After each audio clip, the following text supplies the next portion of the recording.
మీరు ఈ దీనికోసం ఊరు వాడ పోస్టర్లు వేసి లడ్డూలో కల్తీ అని చెప్పి పోస్టర్లు వేసింది మాట వాస్తవం కాదు సార్. ప్రచారం చేసింది ఎవరండి? నేను ముఖ్యమంత్రిని అడుగుతున్నా ఈ రోజున. నీతి వాక్యాలు చెప్తున్నావే, శుద్ధపూస కబుర్లు చెప్తున్నావే. చిన్నప్పుడు వెంకటేశ్వర స్వామి దగ్గరికి నడిచెళ్ళేవాడిని, వెంకటేశ్వర స్వామి నామాలు చూసేవాడిని, 30 డైనమెంట్లు పెట్టినా బ్రతికాను, ఇవన్నీ శుద్ధపూస మాటలు మాట్లాడుతున్నారే ఈ రోజున.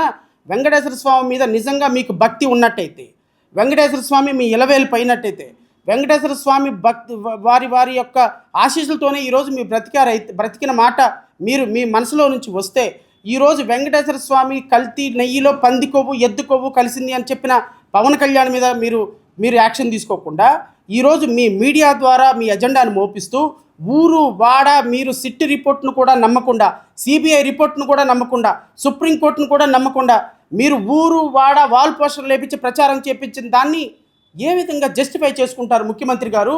ఏ విధంగా వెంకటేశ్వర స్వామి మీకు విలవేల్పు, ఏ విధంగా మీరు వెంకటేశ్వర స్వామి భక్తితోటి వెంకటేశ్వర స్వామి మీద మీకు ప్రీతిప్రాతమైనటువంటి భక్తి ఉందని ప్రకటించుకుంటారు అని జై భీమ్రావ్ పార్టీ ప్రశ్నిస్తుంది. దానికి మీరు జాతికి సమాధానం చెప్పండి. You have to answer to the nation. ఇది మీ ఇంటి సమస్య కాదు, లడ్డూ మీ ఒక్కళ్ళదే సమస్య కాదు. లడ్డూలో అపచారం జరిగింది అనేది వాస్తవం అయితే, పంది కొవ్వు బీఫ్ కొవ్వు లేకపోతే ఫిష్ ఆయిల్ కలిసిందే వాస్తవం అయితే, మీరు ఈరోజు సిబిఐ ఇచ్చినటువంటి రిపోర్టు తప్పుడుగా ఉండగా మీరు ఏ విధంగా క్లెయిమ్ చేస్తారు, ఏ విధంగా భక్తుల మనోభావాలు దెబ్బతీస్తారు అనేది రాష్ట్ర ప్రజలకు మీరు సమాధానం చెప్పాలి సార్. రాజకీయాలకి వాడకూడని అంశాన్ని మీరు ఈరోజు తీశారు. అసలు ఒక స్పష్టంగా రాష్ట్ర ప్రజలు కానీ తెలుగుదేశం పార్టీ కానీ ఇంటెలిజెన్స్ రిపోర్టు, వాళ్ళకి వచ్చినటువంటి ఇంటెలిజెన్స్ రిపోర్ట్ అంటే మీకే కాదు అధికారులు, మాకు కూడా ఇంటెలిజెన్స్ ఉంటుంది. అంటే ఇంటెలిజెన్స్ ఉంటుందంటే మేము ఏర్పాటు చేసుకున్న ఇంటెలిజెన్స్ కాదు, నాకు సంబంధించి ఇంటెలిజెన్స్లో కొత్త గొప్ప ఇన్ఫర్మేషన్ ఇచ్చేటువంటి ఆఫీసర్లు ఉంటారు.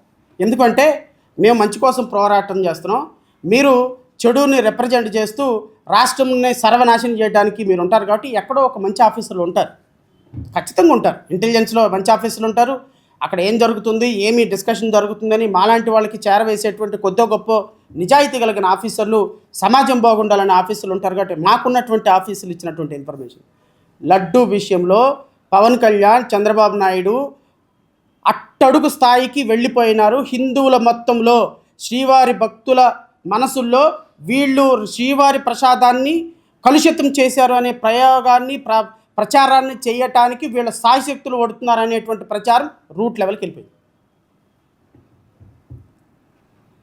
ఈ విషయంలో ప్రతిపక్ష పార్టీని తుపాకీతో పేల్చాలని శ్రీవారి లడ్డూ అంశాన్ని చేసుకొని జగన్మోహన్ రెడ్డి వేరే సాంప్రదాయం, ఒక క్రిస్టియన్ సాంప్రదాయాన్ని విలువనిస్తాడు కాబట్టి ఆయన్ని మీరు తుపాకీ పేల్చాలి అనేటువంటి ఒక ఉద్దేశంతో మీరు చేసినట్టు విఫల ప్రయత్నం కొన్ని కోట్ల మందిలో మీ దగ్గర మీ మీ మీ మీద చీత్తు అని ఊసే స్థాయికి మిమ్మల్ని తీసుకొచ్చిందని మీకున్న ఇంటెలిజెన్స్ రిపోర్ట్.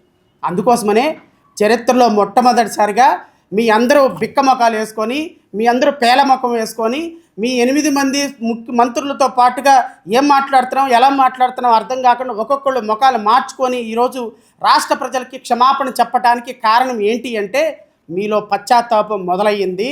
మీ పాపభీతి మిమ్మల్ని వెంటాడుతుంది. అద్దంలో మీరు చూసుకున్న ప్రతి క్షణం మేము పాపం చేశామో, పాపం మాట్లాడామో, వెంకటేశ్వర స్వామి ఎలా మమ్మల్ని శిక్షిస్తాడో అర్థం కాక నెత్తురు చుక్క లేకుండా మీరు ఈరోజు ప్రెస్ మీట్లో కూర్చున్నారు. ఇది రాష్ట్ర ప్రజలందరూ విట్నెస్ చేశారు. ఎందుకు అంత దూరం? 164 సీట్లు ఇచ్చారు కదా, ఏమైంది? ఇంకా 5 సంవత్సరాలు ఉంది కదా. అప్పుడే 4 నెలలకే 5 నెలలకే కడాన పందికొవ్వు కలిసిందని చెప్పకపోతే ఏమైంది? దేనికి ఉపయోగం సార్ మీకు అది? మీకేమైనా ఓట్లు తీసుకొచ్చాము చెప్పని రాజకీయంగా రేపొద్దున ఏమైనా ప్రచారం చేసుకోవడానికి ఉపయోగపడుతుందంటే అది కూడా కాదు. ఈరోజు మీరు మాట్లాడినటువంటి అవాస్తవాలని ప్రజలకి మీ ద్వారా నేను వివరిస్తాను. చంద్రబాబు నాయుడు గారు, పవన్ కళ్యాణ్ గారు మాట్లాడినటువంటి మాటలు చరిత్ర క్షమించకూడని మాటలు. మీరు ఈ రోజు వరకు కూడా ప్రజలు అమాయకులు అనుకుంటే ఎట్లా అండి? ప్రజలు పిచ్చోళ్ళు అనుకుంటే ఎట్లా?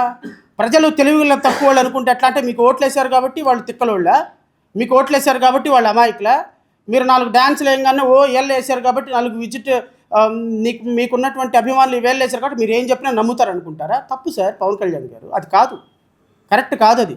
మీరు అనుకుంటున్నట్టు ప్రజలు పిచ్చివాళ్ళు కాదు, మీరు అనుకుంటున్నట్టు ప్రజలు వెర్రివాళ్ళు కాదు. ప్రజలకి వాస్తవాల మీద ఒక క్లారిటీ ఉంది. మాలాంటి వాళ్ళందరం పోరాటం చేస్తే ఈరోజు మీలాంటి వాళ్ళందరూ అక్కడ కూర్చున్నారు. మీరు ఇరగదీసిందో పొడిసిందో ఏమీ లేదు అక్కడ. ప్రజాక్షేత్రంలో ప్రజల కోసం మేము ఫైట్ చేసి మేము మాలాంటి వాళ్ళందరూ రక్తంతో స్వేదంతో ఈరోజు నువ్వు చంద్రబాబు నాయుడు నారా లోకేష్ గద్దెని వెళ్తున్నారు. మిమ్మల్ని అదే స్వేదంతో మళ్ళీ దించుతాం, కంగారు ఏం లేదు. 2029లో ఈ రాష్ట్రంలో ఆంధ్రప్రదేశ్ రాష్ట్రంలోకి అడుగు పెట్టాలి అంటే మీరు ముక్కోటి దేవతల్ని ప్రార్థించుకొని అడుగు పెట్టాల్సిన పరిస్థితి వస్తుంది. అది కూడా మేమే తీసుకొస్తాం. మళ్ళీ మీరు ఎవ్వరి గురించి అవసరం లే.